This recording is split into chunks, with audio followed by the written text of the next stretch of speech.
Today, I'm going to talk about how Standard Chartered begins their digital transformation and how they maintain the success of it. Standard Chartered begin by trying to eliminate the use of cash. The aim are to raise the cost of cash storage so that to allow the bank to push nominal interest rate further below zero. The tactic used by the bank to eliminate the use of cash is to abolish high denomination banknotes and place a legal limit on cash payment.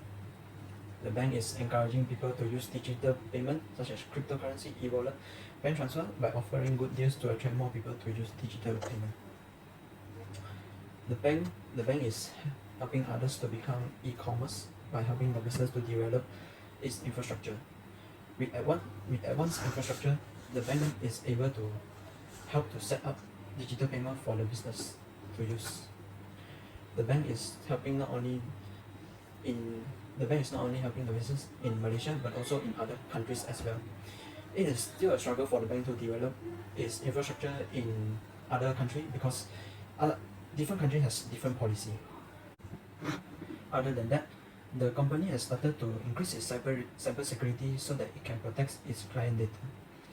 As more and more businesses are starting to accept digital payment, the bank will increase its security by using blockchain to store the data of the client and the users of digital payment. This because blockchain is harder for cyber attacker to obtain the data and etc.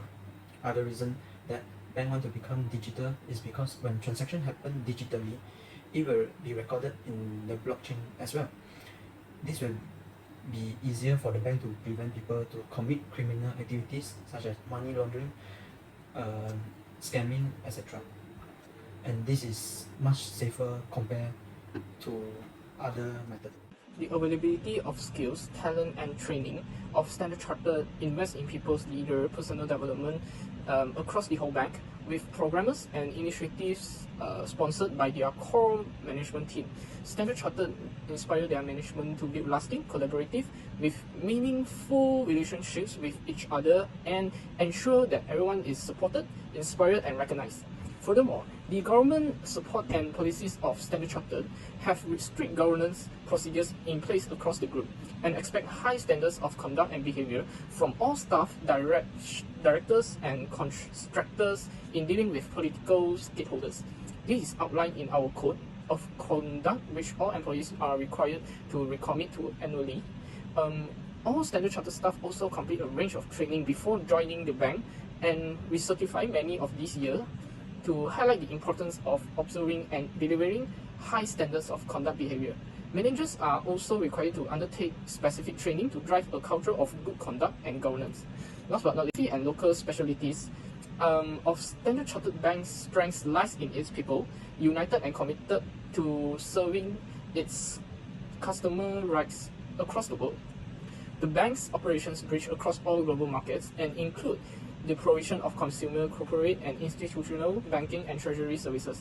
Its diversity of staff is a great asset in upholding the bank's value and supporting its growth in what has increasingly become one global market. So my groupmate has done the interview part, which is the interview someone who has benefited from the digital economy, which is Mrs. Ho. Mrs. Ho is from Standard Chartered Global Businesses. She's a specialist in process analytics. She had obtained a few information from the interviewee, such as the digital era will speed up the process by bringing in subject matter experts as SMEs to end in the implementation of these plans, which will benefit the people in terms of improving the country's public facilities and educating people on how to use advanced technology. Newer technology offers extra advantages such as document tracking.